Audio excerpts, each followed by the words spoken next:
Manipis, minsan madungis, pero masarap. Mwah! I-kiss. Sexy time na. Sexy Mega! Sa mga nag-iinit pa lang, ang alin? Ulo ba? Be, heat index lang dapat ang mainit. Ang ulo mo dapat palaging kalma. Palaging relax lang.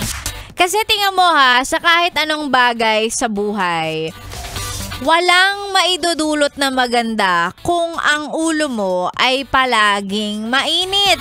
O di naman kaya pag ikaw ay palaging galit. Unang-una na, kung hihingi ka ng pabor, ikaw pa galit, ikaw pa mainit ang ulo, paano ka pagbibigyan?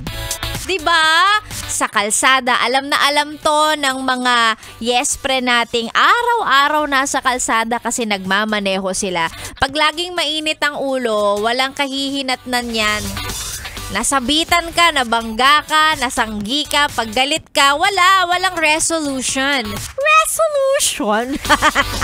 Diba? Sa trabaho, kung palaging mainit ang ulo mo, magkaiba yung laging mainit ang ulo at laging nagrereklamo ha. Naiintindihan ko, magkaiba yun. Meron kasing laging nagrereklamo pero nagtatrabaho naman. Meron din naman laging mainit ang ulo pero wala talaga silang nagagawa kasi wala silang ibang ginawa kundi mainis, mang-away, o diba? So, yes friend, hayaan na lang natin na ang heat index ang mainit, heat index ang tumaas. Ang iyong temperature, may lagnat ka ba? Ang iyong, kumbaga, ang ulo mo, ang presyon mo dapat laging kalma lang. Because wala tayong mararating kung laging, alam mo yun, mainit ng ulo, lagi kang nangaaway, kalma lang be. And besides, be, Tuesday pa lang, pag parati tayong, di ba, parati tayong agit sa mga bagay-bagay, ay nako be, baka hindi ka umabot ng Friday, bigla na lang tumirik yung mata mo.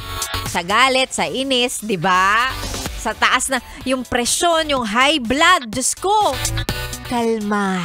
Yan, kalma lang. Ano ba naman yung mag-relax ka muna?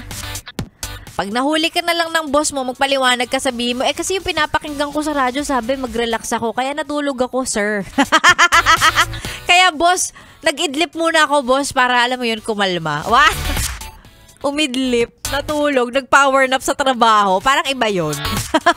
Sexy Megan pa rin po ang inyong kasama. Magandang umaga. Bago tayo magtuloy-tuloy sa tugtugan natin ngayong umaga, mag-hello tayo sa mga parate and always nakatune in sa atin. Mga walang sawa.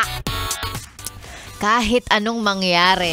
Pampakalma naman daw nga kasi nila ang pakikinig sa atin. O eto, pakibati po ng happy birthday si John Carlo Resto ng Tunasan, Muntinlupa City from Coronation Family. Lagi po nakikinig sa programa ninyo.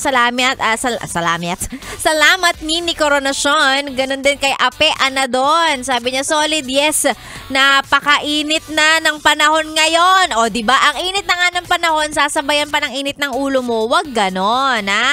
Eto, si Anthony Morta. Sabi niya, Sexy Megan, pa-shoutout naman kami dito sa San Miguel, Bulacan. Hello, magandang umaga. Kay Bing de la Fuente, nakikinig sa kanyang cellphone dyan sa may Malanday, Valenzuela. Kasama ko si Robert Riego at Ayesha Buates. Nakikinig kami, solid Yes FM. Yan ang gusto natin, yung mga solid Yes FM talaga. Ito din si Patrick Estorioso, very Latina na nakikinig dito sa Pandesal ng Bayan. Hello po sa iyo, Patrick, at sa mga kasama mo. Nawa marami kang mabentang pandesal. Sexy Megan pa rin po ang iyong kasama. Tuloy-tuloy hanggang mamaya pang tanghali. Dito lang sa stasyong masarap pakinggan. 101.1 Yes FM. Solid!